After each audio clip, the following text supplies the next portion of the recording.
Hi అండి, నా పేరు మురళి. ఈ స్కై మూవీలో నేను యాక్టర్గా ఫస్ట్ టైం చేస్తున్నాను. ఈ సినిమాలో యాక్టింగ్ చేసిన మణిబామ్మ గారు మమ్మల్ని ఇంటర్వ్యూ చేయడానికి వచ్చారనమాట. అంతా నువ్వే చెప్పావు కదయ్యా, ఇంకా నేనేం చేసేది? బామ్మ గారు, మేము చెప్పాల్సింది మీరు అడగాల్సింది చాలా ఉంది. మీరు యాంకరింగ్ స్టార్ట్ చేశారంటే ఆడియన్స్ కి చాలా విషయాలతో మాట్లాడుకుందాం. నీ ఫ్రెండ్ ఎవరు?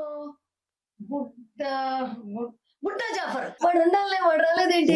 బుడ్డా జాఫర్ క్యారెక్టర్ నేమ్, ఆడు original name MS. Okay okay, నేను అప్పుడే చెప్పాను వాడు హీరో అవుతాడని. మొత్తానికి అయ్యాడనమాట. అయిపోయాడు. రాలేదేంటి వాడు ఇంకా? అందరే ఉన్నాడండి, అందరే ఉన్నాడు. ఓహో, హీరో అయ్యాడు కదా, అదే బిల్డప్ చూపిస్తున్నాడు. అంతేలే, లేట్ గా వస్తాడు. ఏంటి ఆడు హీరో అవుతారని చెప్పారు, మీరు జాతకాలు కూడా చెప్తారా బామ్మగారు? అయితే చెప్పండి. అయితే ఇంకో ఆ పోస్టర్ లో అక్కడ ఆనంద్ గారు ఉన్నారు, ఇక్కడ నేను ఉన్నాను, ఇంకా మన హీరో ఎంఎస్ వస్తున్నాడు. మా ముగ్గురులో ఎవరు హీరో ఈ స్కై మూవీలో చెప్పండి. మీ ముగ్గురు కాదయ్యా, ఈ స్కై మూవీలో స్టోరీనే హీరో. స్టోరీ హీరో అండి బామ్మగారు, అసలు మీరు ఏం మాట్లాడుతున్నారు? అసలు వాడు మన హీరో వచ్చాడు. రారా ఎంఎస్, కూర్చో కూర్చో, అలా కూర్చో. నేను మెత్తగా ఉండాలంటే నేను ఏంటి అట్లాగా మణిబామ్మ గారు యాంకరింగ్ చేయడం ఏంటి? ఏమైంది? ఏంది 33 రోజులు అని చెప్పి నేను హీరో చేస్తా, లేదంటే 36 సంవత్సరాలు అయిపోయింది. ఏది నేను హీరో అవ్వలే, నువ్వేమో హీరో అయిపోయినావు, నన్ను సరిగ్గా ఏంటి 33 ఏళ్ళు ఏంటి, 36 సంవత్సరాలు ఏంటి? అసలు ఏంటి గోల్? హీరో అయినా కూడా ముడతముఖం వేసుకుని అట్టకొచ్చున్నావు. నాకు మాట్లాడతాను చూసావా? ముందు హీరో అనేది ఇప్పుడేమో అమృతమోహం అంటుంది. అసలు వీడు నీకు తెలుసా బామ్మ, వీడు నా వెనకాల ఆడిషన్లకి సినిమాలకి వాటర్ బాటిల్ ఇచ్చేవాడు తెలుసా నీకు? అలాంటి ఇప్పుడు హీరో చేశారు, నన్నేమో ఫ్రెండ్ క్యారెక్టర్ ఇచ్చాడు ఆయన. ఈయనేమో ఇప్పుడు హీరో తిరుగుతున్నాడు. చూసావా ఆ పోస్టర్ చూడు, శృతి శెట్టి హీరోయిన్, ఆడ పోస్టర్ చూడు, ఈ పోస్టర్ చూడు, ఈ పోస్టర్ చూడు, 3 డ్యూయెట్ సాంగ్లు ఈడేమో. వీడు చూసావా కిస్మిస్లు చేస్తాడు వీడు, వీడు హీరో. అట్లా ఏంది ఇందాక నుంచి ఊరికినే ఈ గురించి ఎంత స్టోరీ రాశారు? ఎంతమంది ఫ్యాన్స్ ఉన్నారు నీకు సినిమాలో? 4-5 లేడీస్ నీ వెనకాల వస్తే నువ్వు ఎవరిన వాళ్ళని? నువ్వు కాదు పో, నేనేం చేయను అన్నావు నువ్వు. ఇప్పుడేమో నాకు 3 డ్యూయెట్లు 4 డ్యూయెట్లు అంటావు నువ్వు. కాదు పో అని చెప్పలే నేను, నాకు తెలియక నేను చెప్పేసిన. నువ్వు ఫోన్ బయట పడేది వీళ్ళు కూడా ఏదో నన్ను ఫ్రాంక్ చేస్తాను అనుకునే నాలాగా. నాకు 3 సాంగ్లు 4 సాంగ్లు అయినా ఆడకరా, నాకు సాంగ్ తీసేసి నీకు సాంగ్ ఇచ్చారు తెలుసా నీకు? ఇచ్చారులే. అవును బామ్మ గారు, మిలియన్స్ ఆఫ్ వ్యూస్ వచ్చినాయిరా దానికి. ఏం మాట్లాడుతున్నాడు? వ్యూస్ రా, మిలియన్ వ్యూస్ దూసుకుపోతున్న ట్రెండింగ్ లో ఉన్న సాంగ్ తెలుసా? పోయే కాలం సాంగ్. మరి చూసి ఉంటారు వీడికే తెలియలేదండి. లేదు బామ్మ, ఈ మీద కోపం అన్నం కూడా వెళ్ళాం, మంచి నీళ్ళు కూడా పుట్టలేము బామ్మ నేను తెలుసా? ఇన్ని రోజులు వచ్చి వీడు హీరో అంటే నాకు అప్పా నాకు దయచేసి అవసరం. డైజెషన్ కాలేదని అంటే అందుకే నా మలబద్ద ఒక ఫేస్ పెట్టి కూర్చున్నావు. నాయన ఎందుకు అట్లా నువ్వు? నేను డైరెక్టర్ గారితో ఏం చెప్పినారు సార్ నాకు సాంగ్ తీసేయండి, ఎంఎస్ గారితో సాంగ్ పెట్టండి సార్, మంచి కామెడీ సార్. అదే అదే అదే తేడా జరిగింది అనుకో, నాకు ఎవరు రెండు. నువ్వు అసలు ఎందుకు వచ్చావు? ఇంటర్వ్యూకి వచ్చావా, వాడితో గొడవ పెట్టుకోవడానికి వచ్చావా? వాటితో పిల్లబచ్చిన నాకేంటి బాగా గొడవ బాబా? నీ బడ్జెట్ నీతోనే. ముందు నువ్వు చెప్పు, నాకు హీరో ఎప్పుడైతాడు? హీరో కంటే హీరో ఫ్రెండ్ గొప్పవాడ్రా. Friend in need is a friend in deed తెలుసా నీకు? సూర్యబామాయుడు ఫ్రెండ్ ఇన్ నీడ్ అంటున్నాడు. ఆ నీడ్ తీసి ఇంజెక్ట్ తీసి దాన్ని పోస్ట్ తెలిసాడు చేశాడు. అలా అయితే వీడికి సినిమాలో మంచి క్యారెక్టర్ చిక్కింది. మంచి క్యారెక్టర్ ఏంటి? మంచి క్యారెక్టర్ నా క్యారెక్టర్ ఎట్ అయిన తర్వాత స్టోరీ చేంజ్ అయిపోయింది, లైఫ్ సెట్ అయిపోతుంది. ఏంటి సెట్ అవడం? ఏంటి సెట్ అవడం? దుబ్బేసం నా చేద్దాం స్టోరీ. ఇంటర్వ్యూలో ఎట్ట మాట తెలుసుకోరా, సినిమా స్టోరీ మొత్తం ఇంటర్వ్యూలో చెప్పేస్తావా? వాళ్ళు చూడండి సినిమాలో. సరే స్టోరీ చెప్పనులే బామ్మగారు, స్టోరీ చెప్పను, సెట్ లో జరిగింది చెప్తాను. బామ్మగారు సెటిల్ ఏం చేసేవాడు తెలుసా? హీరోయిన్ శృతి శెట్టి ఉంది కదా, షూట్ జరుగుతుంటే షూట్ బ్రేక్ లో ఆ అమ్మాయి తెచ్చుకుని చాక్లెట్లు అమ్మాయి తెలియకుండా డ్రా చేసేవాడు. నీకు కూడా సగం వచ్చినా కదా మామ చాక్లెట్, ఎందుకు బయట చెప్తావు? నా గురించి గొప్పగా చెప్పరా, దొంగతనం గురించి వద్దు ప్లీజ్. రే నీ దొంగతనాలు ఈ ట్రిక్స్ అన్ని చూసిన తర్వాత డైరెక్టర్ గారు నీకు దొంగ క్యారెక్టర్ ఇచ్చినాడు. అనవసరంగా ఎక్స్ట్రా మాట మాట్లాడకే చెప్తారా నీకు బాగుండదు. చూడవాడు ఏం మాట్లాడాడు? ఎప్పుడు చూడు మీ గొడవ గొడవ వద్దు. నేను హీరో ఎప్పుడైతే అది చెప్పు ముందు చాలు. కవిత అసలు కాఫీ సంగతి ఏంట్రా? ఆ కాఫీ సంగతి ఏంటంటే బామ్మ గారు, మీ ఇద్దరం ఫస్ట్ టైమర్స్ కదా. ఉమ్, ఎక్కువగా ఈ స్కై మూవీలో కామెడీ ట్రాక్ ఉంటది. ఉమ్, కామెడీ ట్రాక్ అంటే టైమింగ్ ఉండలేదు కామెడీకి.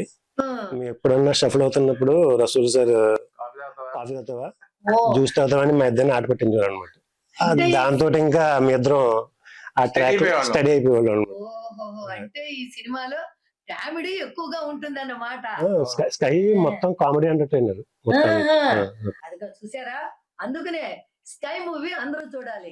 ఇంతకీ ఈ సినిమాలో మీ ఇద్దరులో ఎవరు ఎక్కువ కామెడీ చేశారు? ఈ స్కై మూవీలో మొత్తం కామెడీ ట్రాక్ అంతా ఎంఎస్ మీద వెళ్తుంది. ఓ, కానీ నేను బొమ్మ చెప్పానుగా. కానీ రేట్ మొత్తం నాకు కాదు, కానీ ఉమ్, రేట్ మొత్తం డైరెక్టర్ గారికి అండ్ మావాడికి అలా. వీడేం చేశాడు? ఈ సినిమా స్కై మూవీలో ఉమ్, కామెడీ ట్రాక్ అంతా రాసింది మనోడే. ఓహో, Yes. అదెలా సాధ్యమైంది? నువ్వు సినిమాలో యాక్ట్ చేసావు కదా. యాక్చువల్ గా నేను జనరల్ కామెడీ మూవీస్ ఎక్కువ చూస్తూ ఉంటాను. ఉమ్, పృథ్వీకి నా గురించి తెలుసు అనమాట. ఉమ్, సో కామెడీ ట్రాక్ అవసరం ఉందనిపిస్తే నాతో చెప్పాడు అనమాట, ఇలా Hmm. కామెడీ ట్రాక్ అవసరం ఉంది, నీకు కామెడీ సెన్స్ ఉంటుంది కదా ఎవరు డైరెక్టర్? పృథ్వీ గారు. డైరెక్టర్ పృథ్వీ గారు. ఓకే, సో యాక్చువల్ గా సూపర్. ఇంకో విషయం జరిగింది ఏంటంటే, ఉమ్, కామెడీ నేను ఎక్కువ చూడడం వలన ఆ ప్రాసెస్ లోనే మన ఎంఎస్ కొన్ని షార్ట్ వీడియో చేసేవాడు అనమాట. ఓహో, తెలుగు గైస్ అని యూట్యూబ్ లో పెట్టేవాడు. ఓ, I see. అలాగా 4-5 years బ్యాక్ ఈయన షార్ట్ వీడియోస్ కూడా చూసేవాడిని. ఉమ్, ఆ ప్రాసెస్ లో ఎంఎస్ పెర్ఫార్మెన్స్ చూసి ఎక్స్ట్రాడనరీ చేసేవాడు. దాంట్లో ఆడి పెర్ఫార్మెన్స్ చూసి మా వాడు ఎంఎస్ నాకు బాగా తెలిసిన ఫ్రెండ్, ఉమ్, చూడు పృథ్వీ అని డైరెక్టర్ గారితో చెప్తే, ఉమ్, డైరెక్టర్ గారికి కూడా నచ్చి ఉమ్, ఈయన ప్రత్యేకించి దుబాయ్ నుంచి పిలిపించి ఆడిషన్ చేసి ఉమ్, క్యారెక్టర్ ఇచ్చారు అనమాట. సూపర్. Thank you. సంతోషం. ఇంత కథ ఉందన్నమాట. ఎంత చూడొద్దు సినిమా ఇక. చెప్పు. చూడు మామ. కానీ బాగుంది. అది బామ్మ మొత్తం జరిగింది. హీరో అయిపోయారు, ఆయన కామెడియన్ అయిపోయారు. లేదు బామ్మ, మీరు చెప్పిన కరెక్ట్. హీరో ఏముండదు దీంట్లో, మొత్తం స్కై మూవీకి స్టోరీయే హీరో. అవును, స్టోరీనే హీరో. అది డైరెక్టర్ గారు చెప్పారు. ఉమ్. అదే ఓకే. నువ్వు ఆ ఎంఎస్ఎన్ గురించి చెప్పావు, మరి నీ గురించి కూడా చెప్పయ్యా. నా గురించి నేను చెప్తా మా వాడు గురించి. చెప్పు. వాడు నా గురించి చెప్పాడు కాబట్టి నీ గురించి నేను చెప్తా. నేను అక్కడ బయట దేశం చేస్తాను కదా, వీడియోస్ ట్రైనింగ్ చేస్తాను, దుబాయ్ నుంచి వచ్చావు. చేస్తాను. భయ్య నాకు ఒకసారి మెసేజ్ పెట్టాడు, వాడు, నువ్వు ఇట్లా కాదు సినిమాలో చేయాలి, నీకు మంచి టైమింగ్ ఉంది కామెడీలో. ఒకరితే కాదు, కరెక్ట్ పెట్టాడు. నేను వచ్చి అప్రోచ్ మళ్ళీ ఒకసారి హైదరాబాద్ వచ్చిన తర్వాత కలిసాను. ఈయనతో అన్నతో కలిసాను. తర్వాత మన డైరెక్టర్ గారు పృథ్వీ గారు ఆయనతో కూడా కలిసాను. కలిసిన తర్వాత అక్కడి నుంచి మా ఇద్దరు జర్నీ స్టార్ట్ అయింది. పృథ్వీ గారు, నేను, అమ్మవాడు అందరం కలిసి రిహార్సల్ కూడా 6 months చేసింటాం. ఈజీగా 5 months చేసింటాం. మనం స్కై మూవీకి 4-5 months చేసాం. గట్టిగా చేసాం. మామూలుగా రిహార్సల్. ఇప్పుడు మనం స్టార్ట్ చేయొచ్చు, ఓకే పర్ఫెక్ట్ ఉన్నాం అంత అయిన తర్వాత.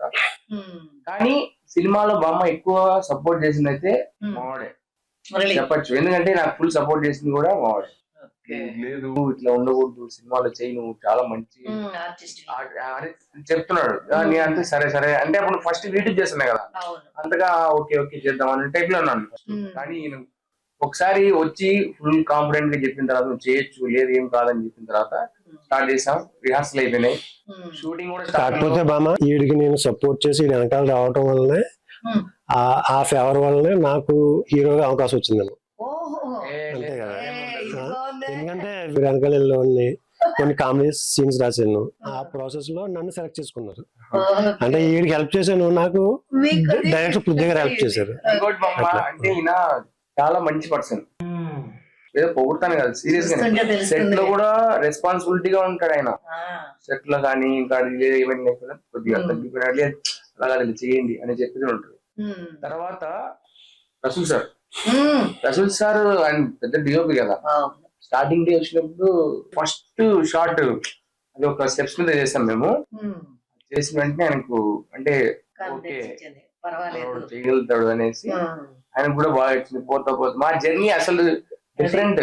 అంటే ఆయన ఎక్కువ సినిమాలు చేసిన ఎక్స్పీరియన్స్ ఉన్న సినిమాటోగ్రఫర్ కదండి. ఒకవేళ తప్పులు చేస్తున్నా సరే మాకు రీటేక్లు చేపించి సజెస్ట్ చేసి బాగా అడ్వైజ్ ఇచ్చేవారు. అలాగే అలాగే పృథ్వీ గారు బోల్డెన్ రిహార్సల్స్ పెట్టించారు మాకు before going to the shoot. మొదలే అయినా కానీ రిహార్సల్ పెట్టి వర్క్ షాప్ Yeah. నడిపి ఉమ్, మీ చేత Hmm. ఎంత బాగా Hmm. మీలో ఉన్న అవును. టాలెంట్ అంతా కూడా Hmm. బయటికి తీసుకొచ్చి ఈ స్కై మూవీలో చూపించేశారు. అవును ఫైనల్ గా ఒక పర్సన్ గురించి ఇంపార్టెంట్ పర్సన్ గురించి చెప్పాలమ్మా. ఆయన ఎవరంటే మా ప్రొడ్యూసర్ నాగిరెడ్డి గారు. ఓహో. ఇంకా నేను కొత్త, ఎంఎస్ కొత్త, అవును. హీరోయిన్ కొత్త, మీడియేటర్ కొత్త, అవును. మా డైరెక్టర్ పృథ్వీ గారు కొత్త. ఇంతమంది ఫ్రెషర్స్ ని బిలీవ్ చేసి అవును. ఆయన రసూల్ గారు లాంటి సినిమాటోగ్రఫర్ పెట్టుకుని, సురేష్ హాస్ గారు లాంటి ఎడిటర్ ని పెట్టుకుని ఈ సినిమాని ప్రెస్టీజియస్ గా చేశారంటే నిజంగా ఆయనకి హ్యాట్స్ ఆఫ్. పెట్టారు కదమ్మా మరి. అలాగా చాలా ఆయనకి మాత్రం నిజంగా చాలా hats off. Thank you Nagireddy గారు. మీరు పెట్టినటువంటి డబ్బుకి రెండింతలు ఎక్కువ రావాలని చెప్పని కోరుకుంటున్నాం. స్కై మూవీని అందరూ చూడండి థియేటర్ లో. మీరందరూ మాకు ఆ విజయాన్ని అందిస్తారని మేము ఆశిస్తున్నాం. Thank you.